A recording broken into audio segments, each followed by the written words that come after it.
American bombers assemble at a secret aerodrome somewhere along the northern tip of Australia. The order of the day, attack. General Royce and General Scanlon in command. One by one, the huge ships take off. Weeks of planning, months of training, now put to the test.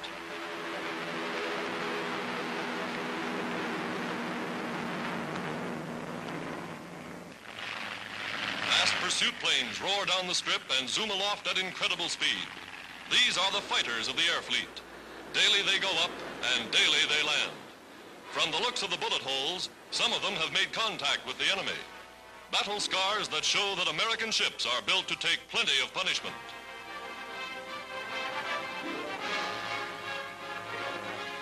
Credited with staving off the invasion of Australia, these young pilots know their business. Here's one coming in now.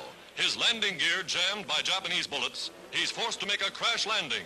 Dangerous with any ship, doubly so with a bomber.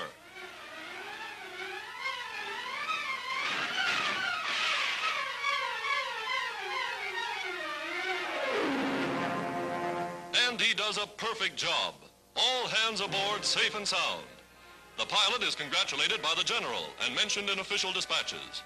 Only a few repairs are necessary, and the ship will soon be ready to fly again. A thrilling example of how American airmen are rapidly winning the mastery of the skies.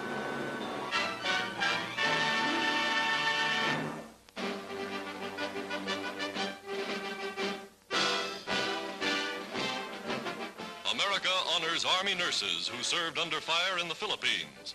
Heroines of Manila, of Bataan and Corregidor, their deeds have written an epic chapter in U.S. history. Mrs. Roosevelt looks on as 6 who came back received medals for valor. To student nurses, their courage is an inspiration. Caring for the wounded until told to go, they were the last to leave. On the home front, women enlist for less glamorous, less hazardous, but equally important work in industry. Replacing men who are called to the colors, these girls are operating one of the nation's biggest lumber mills.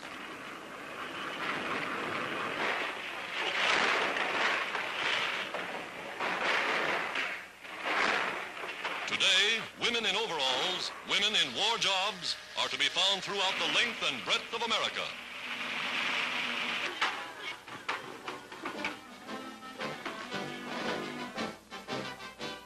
Even at Army proving grounds, the so-called weaker sex is doing a man-sized job. Testing tanks is just daily routine for this all-girl crew.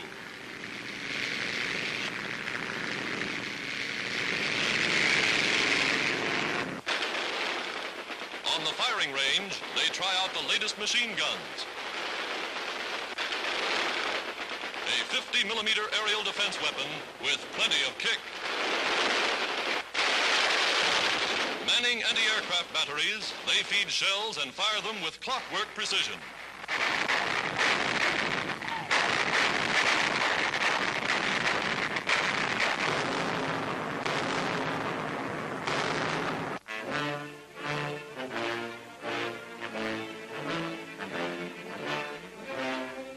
Arsenals of the steel makers, the heart of industrial America, providing the United Nations with the tools of war.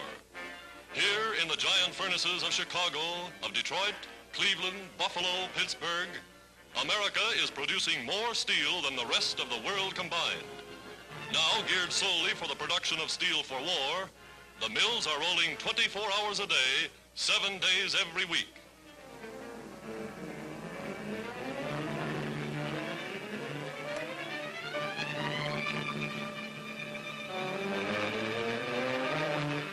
Endless streams, the hot molten lava flows to the forge of Mars.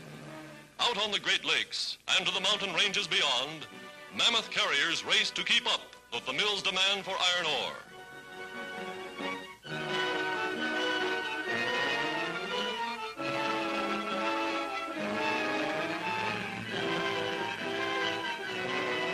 Here, in the largest open-pit iron mine in the world, the battle of transportation begins.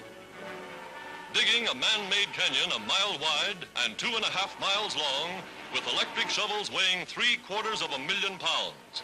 Shovels that take 16 tons of ore in each scoop, loading a 50-ton railway car in 3 mighty bites. Day and night, 85-car trains roll down to the ore docks, each train carrying 8.5 million pounds of iron ore in every load.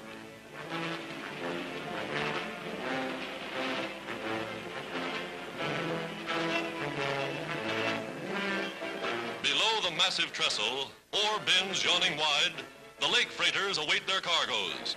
The big chutes open and down it pours. Record loading time, 13,000 tons in 16 minutes. Enough ore in a single cargo to build 6 modern destroyers.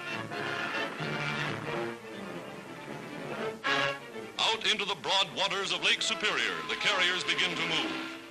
A bridge of ships 1,000 miles long, 20,000 passages a year, racing against time and the weather. The race begins with the first cold days of the northern spring.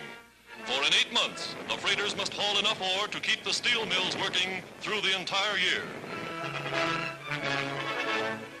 Through the peril of fog and snow and ice, across 90,000 square miles of landlocked water, the Great Lakes Fleet is winning the battle of transportation. Iron ships and iron men supplying the sinews of war to the arsenals of democracy, the mills of America's steel makers.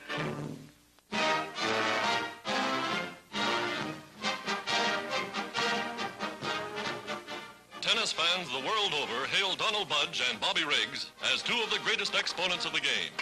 At Long Island's famous Forest Hills, the Wimbledon of America, they meet for the National Professional Championship. Budge serving, 26 years old, Don holds more titles than any man in tennis, and he's winning again. Europe remembers the Yankee redhead for his brilliant performances with the Davis Cup team.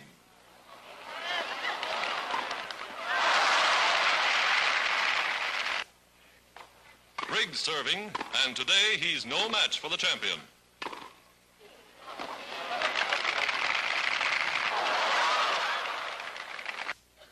Budge now serving in the far court, and this time Riggs wins a point.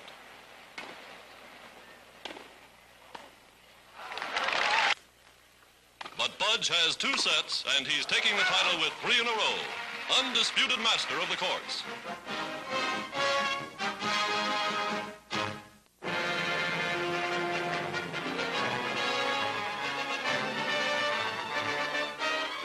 $70 tons of airplane. The U.S. Navy's new $2.5 million experimental flying boat, Mars, now ready for her maiden flight. Capable of flying the Atlantic and back without stopping for fuel, the mighty Mars is a forerunner of things to come.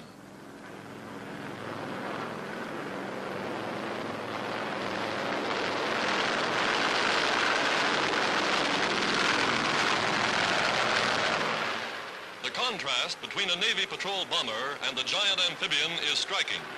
4 monster motors, each with more power than a locomotive. Armed to the teeth, planes like the Mars can speed men and weapons to the battlefronts of the world in a matter of hours.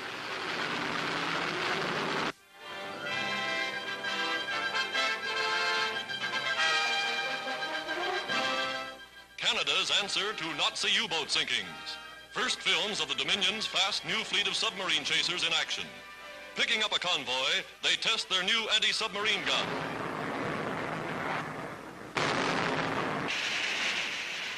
Built for terrific speeds, they cut the water like a knife. Equipped with powerful depth charges carrying higher explosive power, they can blow up or cripple a lurking U-boat in more than twice the area possible a few months ago. Here's a sample.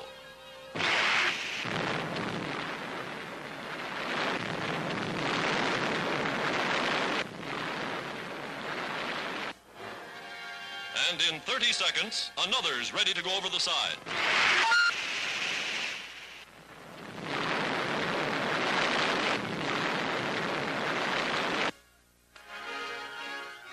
That, says the skipper, is that.